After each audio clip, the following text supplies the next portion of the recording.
Bien, tout à l'heure, je voulais remercier Henri Judet et Alain Gilbert de l'honneur qu'ils nous font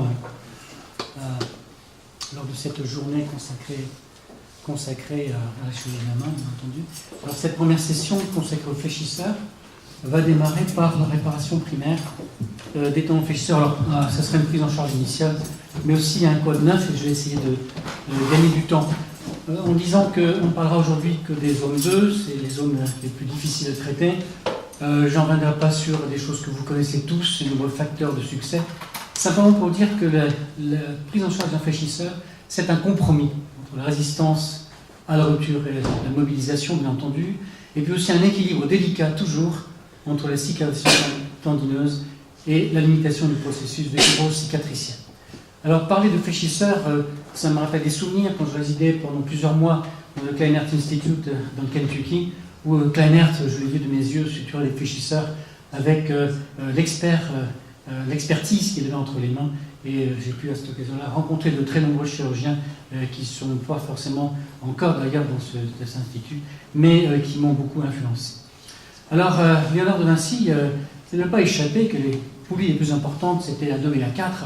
Et ces poulies sont très importantes pour plaquer le fléchisseur profond et superficiel, permettant ainsi la mobilité complète du segment digital. Et vous voyez, quand on n'a plus de poulies, ce qui se passe, c'est un véritable drame. Alors, à gauche, petit tour de table, quand on n'a plus de poulies fléchisseurs, quand on tire sur un fléchisseur superficiel, qu'est-ce qui se passe? On fléchit l'IPP. Quand vous tirez sur un fléchisseur profond, qui n'a plus de poulies, qu'est-ce qui se passe? Vous avez une flexion de l'IPP. Comme quoi, le fléchisseur profond ne peut agir que s'il y a une poulie à 2 intacte. Sinon, il fléchit lui aussi l'IPP. Ça, c'est intéressant de faire ça et de tirer sur les tendons au laboratoire d'anatomie. Donc, la zone 2 va nous intéresser aujourd'hui exclusivement parce qu'on ne peut pas parler de tout. Or, l'examen clinique, je ne vais pas en parler parce que interroger, observer, vous connaissez ça. J'en vois ici qui commence à s'ennuyer, se dire de quoi il va nous parler. Et je ne voudrais pas m'étendre sur des sujets que vous connaissez bien. L'examen clinique, je passerai. Les différents tests cliniques, les pièges cliniques, je passerai là-dessus également. Examen complémentaire, l'IRM n'a pas sa place en urgence. Je voudrais simplement parler d'échographie en 2 minutes pour dire d'abord rendre hommage aux chirurgiens qui se sont accaparés de cette technique, et en particulier Thomas Appart, et qui nous a poussé, nous universitaires, à créer un DU entre Brest, Nancy et Tours. Thomas Appart et d'autres chirurgiens qui ont créé le GREMS, donc un groupe d'échographie du monde supérieur. Et vous voyez que c'est un cas clinique, un cas de Thomas Appart, qui montre l'intérêt dans le suivi. Ah, ça marche pas. L'intérêt dans le suivi des lésions des tendons fléchisseurs. Bon, peu importe. L'intérêt de l'échographie, ce qui permet de. Ça marchait tout à l'heure. Non. Peu importe, on perd du temps. C'est pas grave. L'intérêt de l'échographie dans le suivi de nos lésions de tendons fléchisseurs. Alors, je vais m'attarder peut-être un petit peu plus sur les techniques de suture pour dire, y a-t-il une suture idéale dans ce grand désert qu'est la chirurgie parfois? Oui, sans doute, une suture étanche qui permet glissement tendineux, résistante, etc. Une belle suture, sans effet tampon de wagon, notable. La suture d'un tendon fléchisseur, c'est une suture à compromis entre le type de fil, le type de point que l'on va utiliser.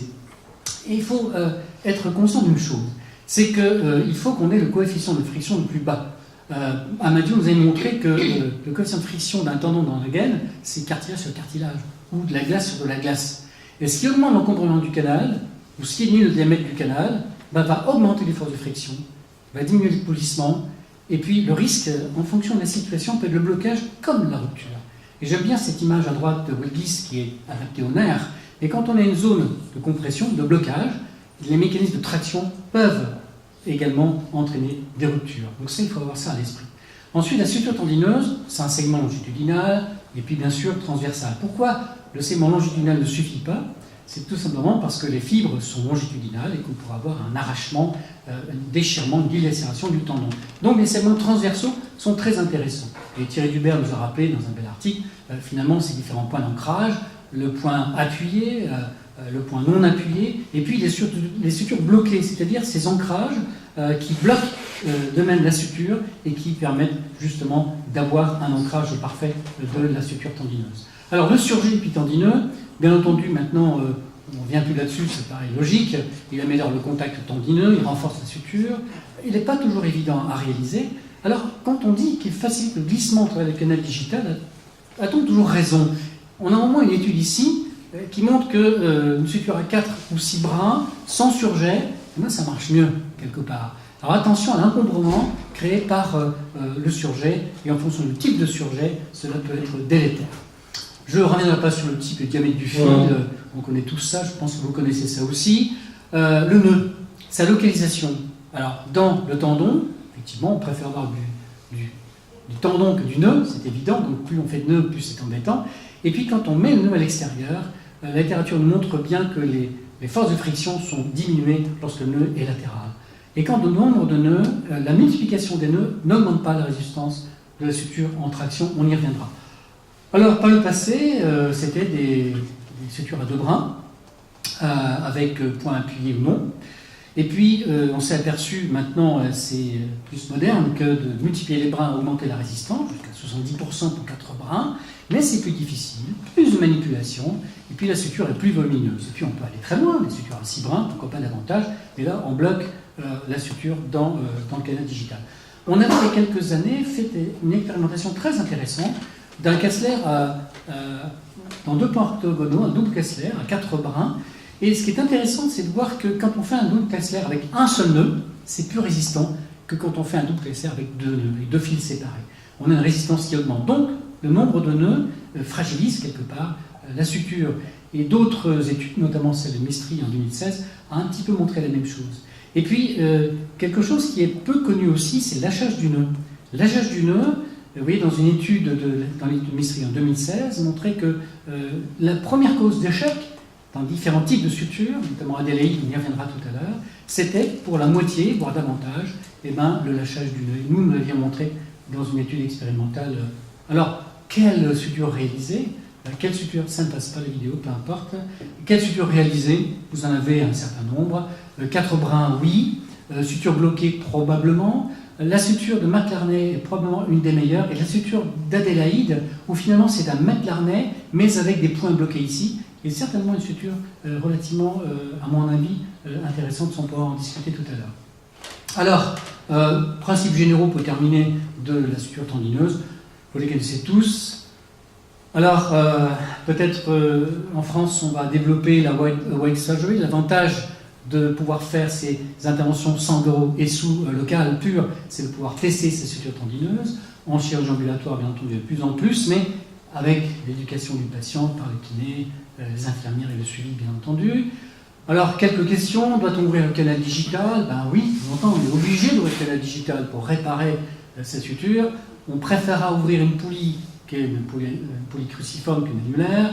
On respectera au maximum, bien sûr, les poulies A2, A4, en faisant, à ce moment-là, des artifices, en utilisant des artifices qui sont nombreux. Alors, je ne les ai pas tous cités ici, mais vous avez des artifices qui vous permettent d'agrandir le canal, voire même de l'inciser, mais après se pose le problème de la fermeture qui peut nécessiter des lambeaux.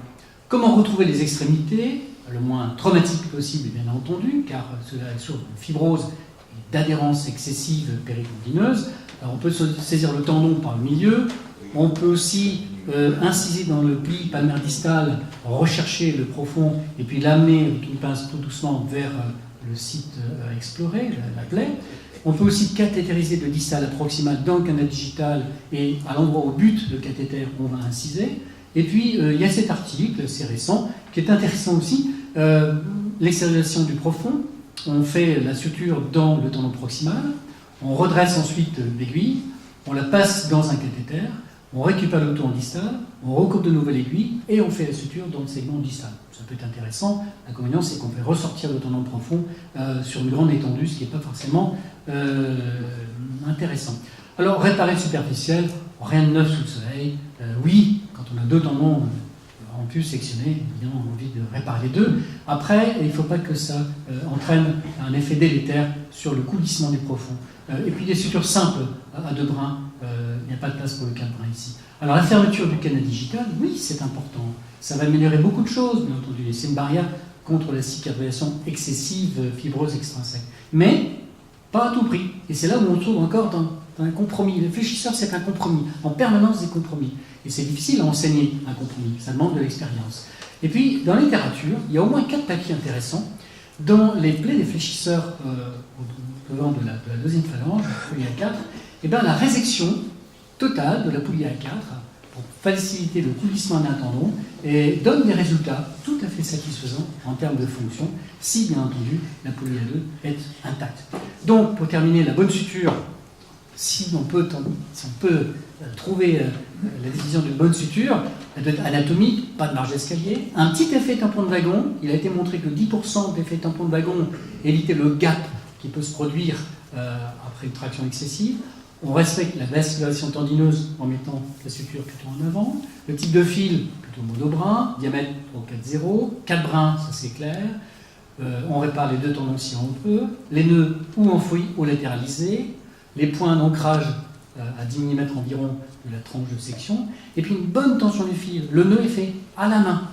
Le nœud est fait pas avec une pince, avec un porte-aiguille. À la main, le serrage se fait avec la tension identique sur les 2 brins. Et on va vérifier le coulissement en fin d'intervention pour être sûr qu'il n'y a pas de blocage. Et bien entendu, suturer toutes les autres structures. Alors ici, cette photo que j'ai trouvée sur Internet qui montre que l'aiguille est trop grosse, vous voyez, et puis que saisir le tendon avec des grosses pinces comme ça, c'est un peu délétère. Donc, en conclusion, la prise en charge des fléchisseurs est difficile. Il faut une équipe spécialisée, des gens qui s'intéressent à cette pathologie. La place de l'écho est à construire, et inscrivez-vous au début de la main qui est nationale, qui se produit, qui se fait entre Tours, Nancy et Brest.